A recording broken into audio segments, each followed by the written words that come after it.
Mums ir tomāti, pieņemsim, ka 3, ja? Un mēs gribam no viņiem dabūt mizu nost, jo tagad ir, piemēram, augsts, ja? Un tomāti mums ir tā kā īsti, tādi cieti, ar cietu miziņu. Atlecoši, bet joprojām gribās svaigu tomātu. Pirmais variants ir dabū asu nazi ar galodiņu vai ar asināmo. Un ņem vienkārši un mizo tāpat kā omīte mizoja ābolu. Jo tā miziņa ir pietiekoši cieta, lai viņu vienkārši paņemtu un šādi te smuki.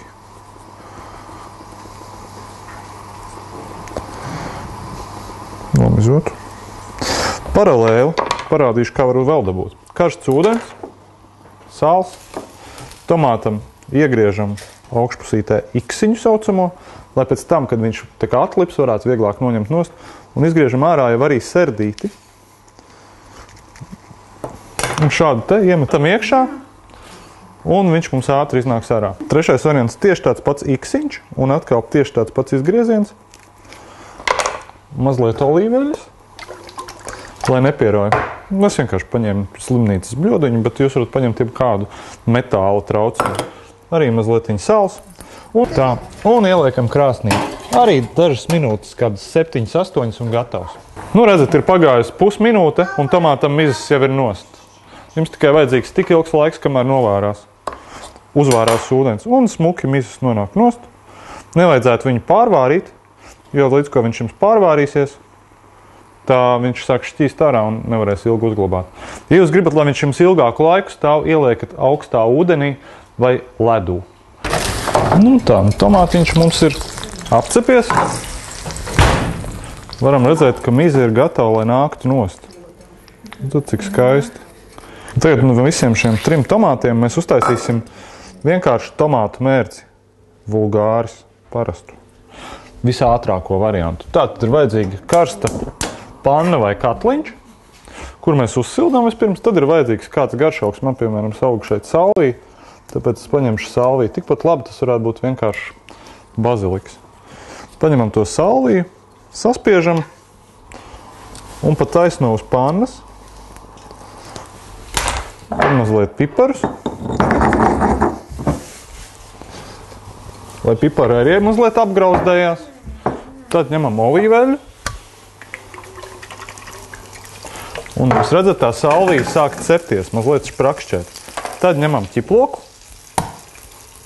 Domāju, ka mums ar vienu ķiploku daiviņu pietiks uz 3 tomātiem, bet varētu mierīgi ņemt arī vairāk.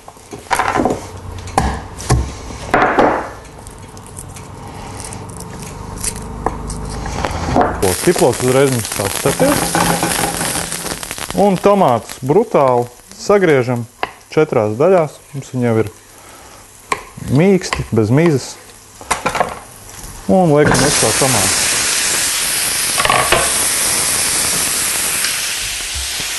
Un vēl mazliet olīveļu.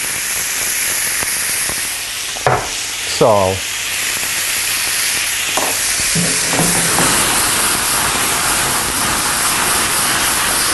Jaucam kopā.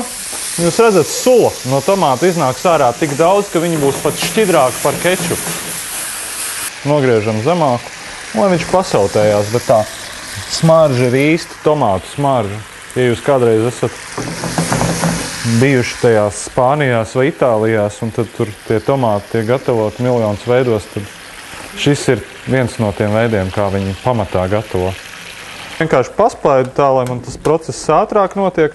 Un šādu mērci ļoti elementāri var gatavot to pašu picu, makaroniem, sautējumiem, vienkārši uz maizēm no rīta, piemēram, tostermaizi ar šitādu mērcīti, super. Bērniem patīk, ka pieliek mazliet cukuru, jo tomāti paši pa sevi ir diezgan saldi, un ja viņi ir nesezonas, var cikot, vai arī pilnīgas high sezonas, pilnsezonas, tad arī viņiem ir bišķi pa maz tā cukura. Jo cukurs izdalās visvairāk tomātos tad, ja viņi ir auguši stiprākajā saulē. Gāžam iekšā traukā. Un ar to pašu piestu skalpu. Un viendabīgi, lai viņš iziet mums cauri, lai nav neviens sēkliņu, neviena ķiplociņa, neviena garšaudziņa. Un šis jau ir praktiski ideāls tomātu mērces variants, kuru var pēc tam noreducēt un dabūt Šādi te var arī pieliekot ciet, piemēram, skarpēt ciet klāt, var dabūt kečupu. Nu, tad arī tā konsistence kā kečupiņām, zin kā.